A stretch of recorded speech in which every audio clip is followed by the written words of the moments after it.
찬송가 429장 함께 찬양하심으로 7월 21일 수요 예배를 하나님 앞에 드리겠습니다.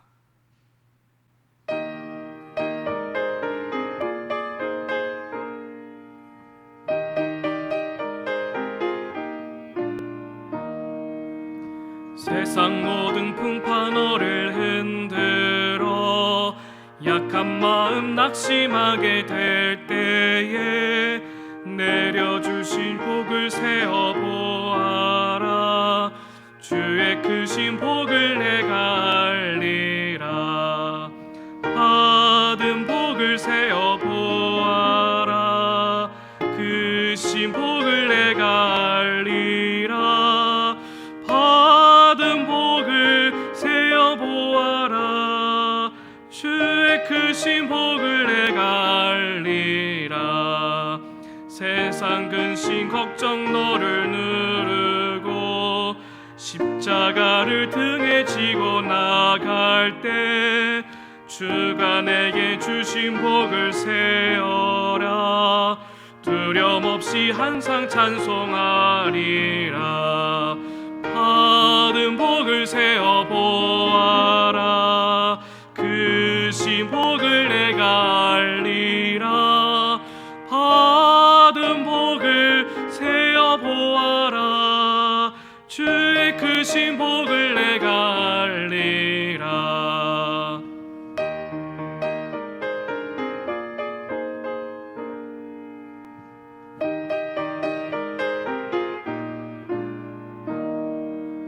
세상 권세 너의 앞길 막을 때 주만 믿고 낙심하지 말아라. 천사들이 너를 보호하리니 염려 없이 앞만 보고 나가라. 받은 복을 세어보아라. 크신 복을 내가 알리라. 받은 복을 세어보아라. 주의 크신 복을 내가 알리라.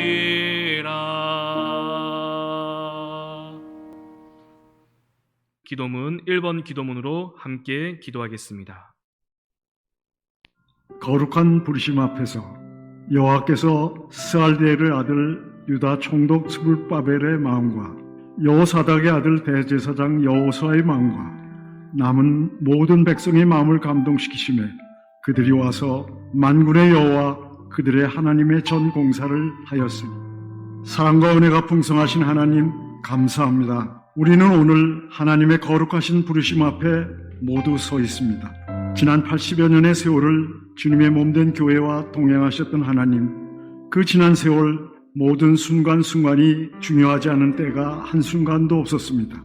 특별히 지금 세 번째 성전 건축에 우리를 부르신 이 거룩한 자리는 그 어느 때보다도 더 두렵고 떨림으로 우리를 서 있게 만듭니다. 하나님의 은혜 없이는 이 거룩한 사명을 감당할 수 없기에 우리는 겸손히 하나님의 도우심과 인도하심을 구합니다.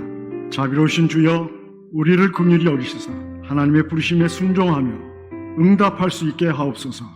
하느님이 세우신 교회는 이 땅에서 그 사명을 감당하고 하나님의 영광이 머물러 떠나지 않게 될 것을 믿습니다. 아무랬던 일제 감정기 시절 1936년 11월 첫 주일에 하나님은 우리 교회의 첫 발자국을 내딛게 하셨고 200평의 땅을 일본 사람 기노시다 사가해로부터 기증받아 40평의 단층 목조 건물로 첫 번째 주님의 교회를 세우게 하셨습니다.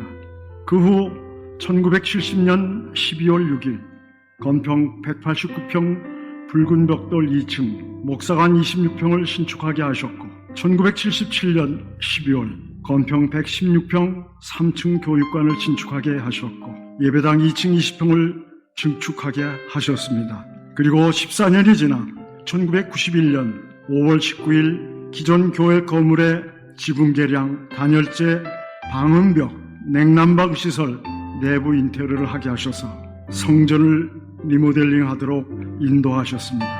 이제 28년이 지나 2019년에 하나님은 우리 교회가 세워진 이 지역을 뉴타운으로 개발하도록 시 정책을 바꿔주셔서 우리에게 새 성전을 지을 대지 700평을 허락하셨고 지하 5층, 지상 6층, 연건평 4,300평의 성전을 신축하도록 인도하셨습니다. 돌아보면 민족의 내일이 암울했던 일제강점기에 교회를 세워주셨고 민족 상잔의 비극인 6.25를 겪으면서도 하나님은 뜻이 계셔서 세우신 우리 교회를 지켜주셨음을 깨닫고 그 은혜에 감사드리지 않을 수가 없습니다. 가난의 시절도 있었고 힘겨운 상황도 있었지만 하나님은 우리를 오늘 여기까지 이곳에 세우신 주님의 몸된 교회를 눈동자와 같이 지켜주셨습니다.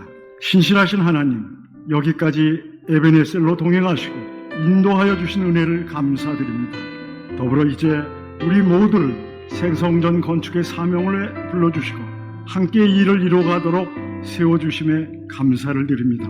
바라옵기는 모두가 이 사명과 부르심에 응답할 수 있게 하옵소서. 한 사람의 나고자도 없게 하시고 유대민족이 포로에서 돌아와 제2성전을 지을 때 여호와께서 유다 총독 스룹바벨과 대제사장 여호수아의 마음과 남은 모든 백성의 마음을 감동시키심에 그들이 와서 만군의 여호와 그들의 하나님의 전공사를 하였던 것처럼 우리 모두의 마음에 감동을 주시고 그 공사를 함께 시작하고 함께 완성해 가도록 은혜를 베풀어 주옵소서. 주님을 믿고 의지하며 시작하였습니다. 이 놀랍고 위대한 일을 하나님의 영광과 기쁨을 위해 감당하게 하옵소서. 우리 모두가 그 사명과 부르심에 끝까지 응답하며 성전을 완공해 가도록 그 길을 인도하여 주시옵고 동행하여 주옵소서. 우리의 주님이 되시고 교회의 머리가 되시는 예수 그리스도 이름으로 기도합니다. 아멘. 오늘 우리에게 주신 하나님의 말씀은 마태복음 14장 31절에서 32절까지의 말씀입니다. 함께 봉독하겠습니다. 예수께서 즉시 손을 내밀어 그를 붙잡으시며 이르시되 믿음이 작은 자여 왜 의심하였느냐 하시고 배에 함께 오름에 바람이 그치는지라. 아멘. 이 시간에는 담임 목사님의 믿음이 작은 자여라는 말씀 제목으로 3분 영상 설교가 있겠습니다. 큰 은혜의 시간이 되시길 소망합니다.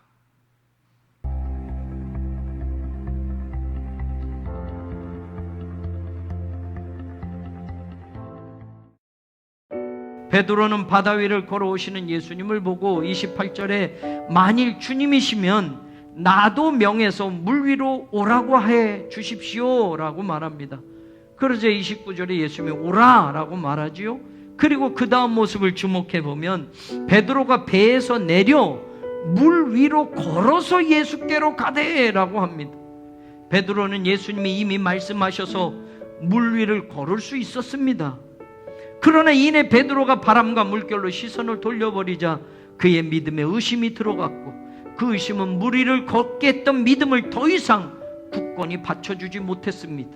그리고 베드로는 물속으로 빠져버렸습니다. 의심이 생기면 믿지 못합니다. 의심하면서 믿는다? 이런 신앙은 성립될 수가 없습니다. 의심과 믿음이 양립할 수 없다는 말입니다. 우리가 살면서 우리의 환경과 상황이 예수님의 제자들처럼 거센 물결과 사나운 바람에 어쩔 줄 몰라 할 때가 있습니다. 분명히 여러분이 살아가는 그 인생의 자리에 거센 풍랑이 불어오고 여러분의 환경과 조건이 열악하게 바뀌어져 간다 해도, 시대가 바뀐다 해도, 문화가 사상이 변화되어 간다 해도 그리스도의 십자가가 내 인생과 내 신앙의 모든 영역을 분명하게 떠받치고 있는 믿음의 집안이 되게 하시기를 바랍니다. 예수님은 바람이 불기 전에, 풍랑을 만나기 전에 제자들에게 저 건너편으로 가라 라고 말씀하셨습니다. 그 건너편은 34절에 보면 게네사렛이었고 거기서 주님은 제자들과 함께 또다시 사역을 이어가십니다. 다시 말하면 지금 바다 한가운데는 예수님이 제자들을 보내시는 곳이 아닙니다. 최종 목적지가 아닙니다. 바다에서 풍랑을 만나 고난을 받게 되는 것은 주님이 바라시는 그 자리가 아니었습니다. 그것은 과정이었습니다. 주님이 원하시는 저 건너편까지 가기 위해서 겪을 수 있는 과정이었습니다. 우리에게도 마찬가지입니다. 신앙생활을 한다고 인생의 어려움과 고통과 환난의 바람이 우리는 싹 비껴가는 것이 아닙니다.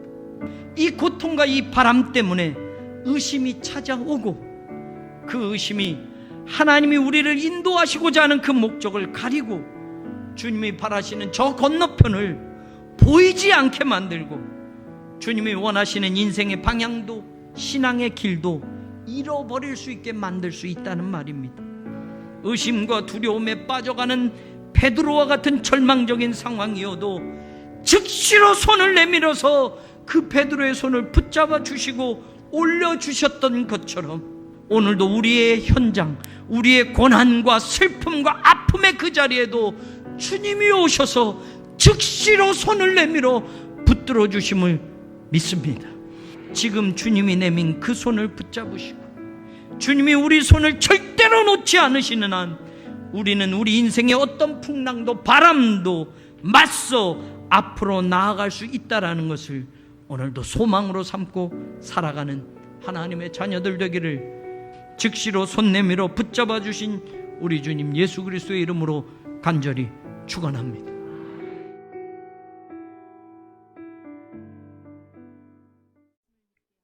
다 함께 주기도문하심으로 예배를 마치겠습니다.